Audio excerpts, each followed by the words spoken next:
evening. Not quite the best news this Independent Day. Shah Rukh Khan, actor, superstar, one of global icon, today detained and then questioned for over 2 hours at the New York airport in New Jersey in the United States for over 2 hours.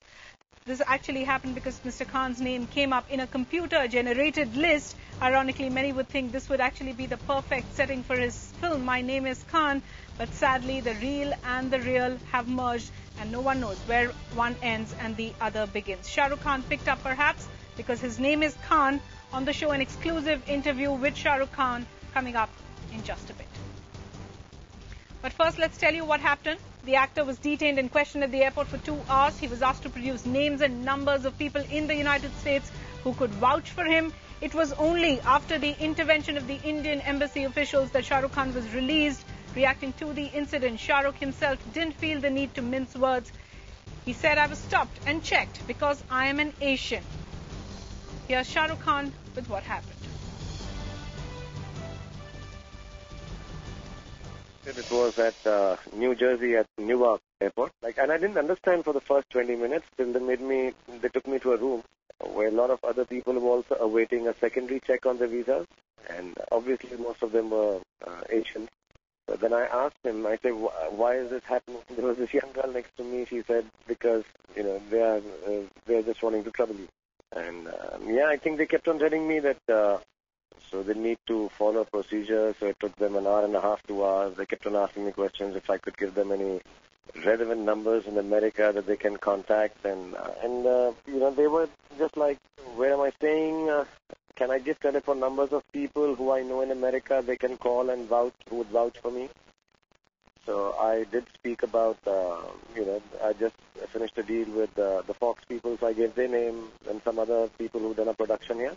Right. Because I was here last month. So I said, I kept on giving numbers, they kept on keeping the numbers. They wanted to know what am I coming here for, what am I doing, and what do I do otherwise. So I explained to them, and there were people who were taking my autographs and everything, but they kept on asking. They just said, you can't use the phone in this area. So I kept telling them, can I just make one call? Because finally my bags also, it was a bad day. So my bags didn't land up. So they said, we have to check your bags. So I was alone and I was feeling a little awkward with all this happening. So I just keep quiet. I don't say anything lest they get disturbed. But they were not rude. They were just kept on asking me questions. And I'm sorry I have to say this, but the questions were a little silly and unrelated. Give us a number, give us the hotel you're going to. So I say everything isn't there in my immigration form. All the papers are there. All the P3 visa things were there. I had a whole file. I'm very law-abiding like that. So I said everything is there, and they're just doing a few whispers here and there, and then kept going to one room, from the other room to the third room. And so I sent a message to my home, my secretary, and I sent a message to Mr. Rajiv Shukla, and I said, if you could ask someone from the embassy, who were very kind, the consulate immediately called up. But by then I was let out and I spoke to the consulate. It hurts your self-respect a bit, and I would not like it to make it an ego issue. But it does hurt your self-respect. And you're like, listen, one can avoid being subjected to this by avoiding as much work that is, that you can avoid coming here.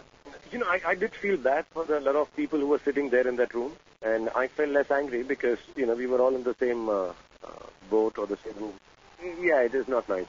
It's not a good feeling. You go somewhere to work or just visit, and it's unfortunate and sad. Yeah. I wasn't angry because this is not the first time, so I expect it every time. This was a little more long drawn than, and I'm glad my family wasn't there because it happened to me once with my family too. And you just stand there, and, the people just speak to you and, do this, and you just follow instructions. Even I have to travel now tomorrow domestic. I'll have extra securities because of my name, but that's okay. I understand that, but, one would rather not have this. Because anywhere else, God's been very kind. Wherever I go, people do treat me very well. And I get little taken aback, and I'm a shy and scared traveler.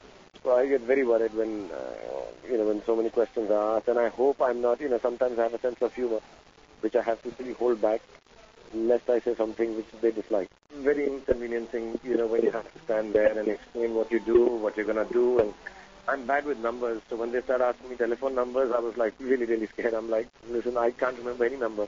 Right. it's not something that you look forward to after 18 hours. I'm going to be checked now, and like tomorrow morning, flying domestic, and I'm sure I'll be in the high security. They'll put some SSSS on my boarding pass, and I'll be sort of checked separately. So I'm ready for it. I'm going early. So I'd rather not. I'd like to avoid it. I'd rather not be participating in paranoia of somebody else. And I don't look like the kind of guy who's going to do anything wrong to their country. I take it as a joke, and I'm like, a little worried about Americans because they do have this issue when your name is Muslim. Right. A little sad. It's a little paranoid states of America.